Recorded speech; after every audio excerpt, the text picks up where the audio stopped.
All right, listen up, everyone, and welcome to this explainer. I want you to picture something for me. Just a single, completely unassuming tree sitting quietly in the Amazon jungle. You wouldn't think twice about it, right? Well, that humble little plant somehow managed to create literal billionaires overnight.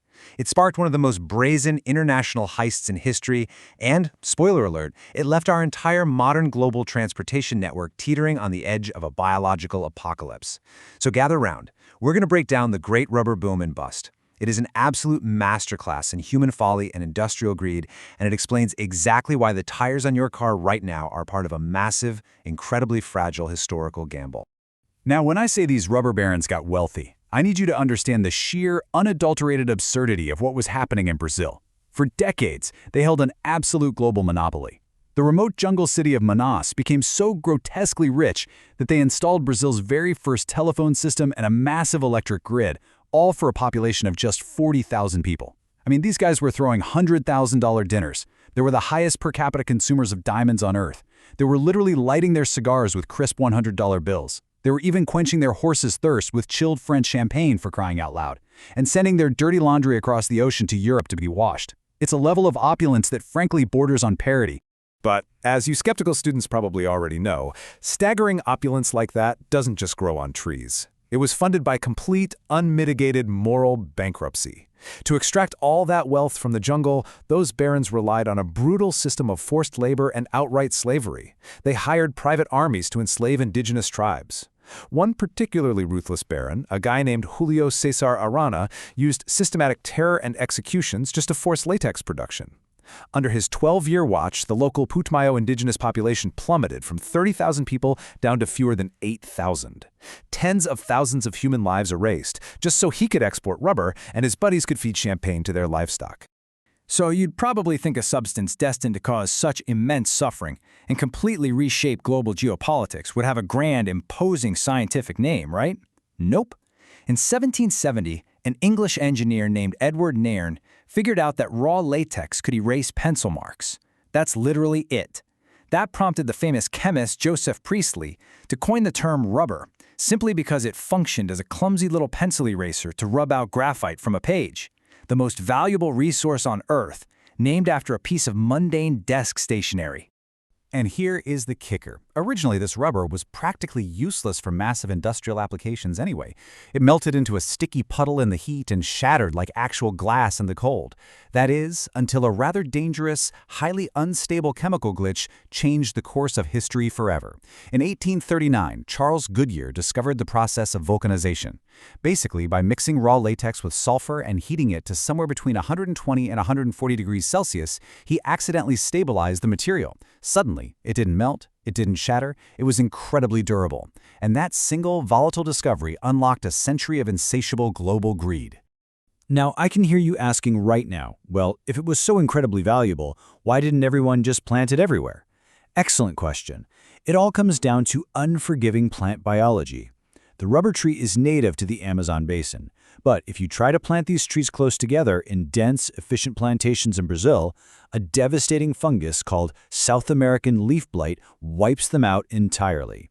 So the trees literally had to remain scattered wildly, deep in the dangerous jungle, just to hide from the fungus. That exact geographical constraint is what gave Brazil its ironclad monopoly. But empires are fragile, aren't they? They're often undone by the smallest things. In 1876, the global dynamic shifted practically overnight because of an English planter named Henry Wickham. Wickham managed to pull off the greatest botanical heist in human history. He brazenly smuggled 70,000 rubber tree seeds right out of the Amazon jungle, slipped past Brazilian customs, and shipped them directly to Kew Gardens in London. To Brazil, it was a devastating theft of their national sovereignty. To the British, well, they were just securing a critical resource. Either way, those stolen seeds were about to break the Brazilian monopoly forever. But I really need you to grasp the absolute terrifying fragility of this entire operation. Out of the 70,000 seeds Wickham smuggled across the ocean, only a tiny, minuscule fraction actually survived the boat ride. Exactly 2,800 seeds germinated. Think about the math on that. The entirety of the massive rival Southeast Asian rubber industry that sprang up, an industry that completely dictates modern transportation today, was born from a genetic bottleneck of just 2,800 surviving seeds. This whole heist was hanging by a thread. So, the British get these seeds safely over to Asia, far away from the South American leaf blight. Boom! Problem solved, right? Well, not exactly, because the early planters were so utterly clueless, they had no idea how to harvest the stuff. In one hilariously stupid historical blunder, a planter in northern Borneo grew an entire new rubber plantation, only to completely chop it down in a fit of frustration. Why? Because he was looking up into the canopy expecting to find literal, fully formed rubber balls hanging from the branches like apples. When he didn't see bouncy balls growing on the twigs, he assumed the crop was an absolute dud. Eventually, someone had to figure out how to harvest the latex efficiently without killing the actual tree. Enter Henry Ridley, the head of Singapore's botanical garden. In 1895, Ridley invented a brilliant, sustainable tapping hack. He figured out that if you cut a precise, very shallow spiral groove into the bark, carefully avoiding the tree's living cambium layer, the tree survives. Not only does it survive, but it bleeds latex continuously for up to 15 years.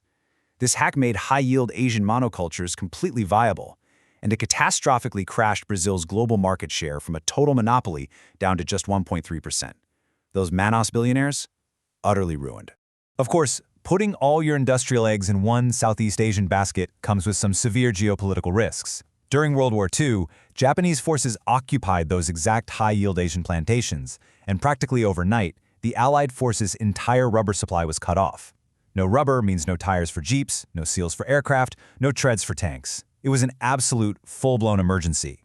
The US government was so desperate, they actually launched a frantic program planting rubber-producing dandelions across 41 different states. They were literally trying to squeeze latex out of common garden weeds just to keep their military vehicles rolling. Now you probably think, all right, well, we have synthetic rubber now, so who cares? Actually, you should care, because we still desperately need natural rubber. Synthetics just can't handle the heat and stress. We use natural rubber for 100% of our commercial aircraft tires and 50% of everyday car tires. And over 85% of that global supply still comes from Southeast Asia. But here is the truly terrifying part. That massive supply, it's made up almost entirely of genetically uniform clones, all descended from those few smuggled seeds. Because they are identical, they have absolutely zero resistance to the original South American leaf blight. If that deadly fungus ever hitches a ride across the ocean from Brazil and reaches the dense plantations of Asia, it could wipe out the trees and completely halt global transportation for a decade. Just think about it. We took a wild jungle tree, built a billionaire empire on the backs of brutal slavery, smuggled it halfway across the planet, and now we rely on a fragile, identical clone to keep airplanes in the sky and cars on the road. We are literally standing next to a biological house of cards. A guy who smuggled some seeds out of Brazil a century ago is the only reason you can buy tires today. So, now that's absolutely wild.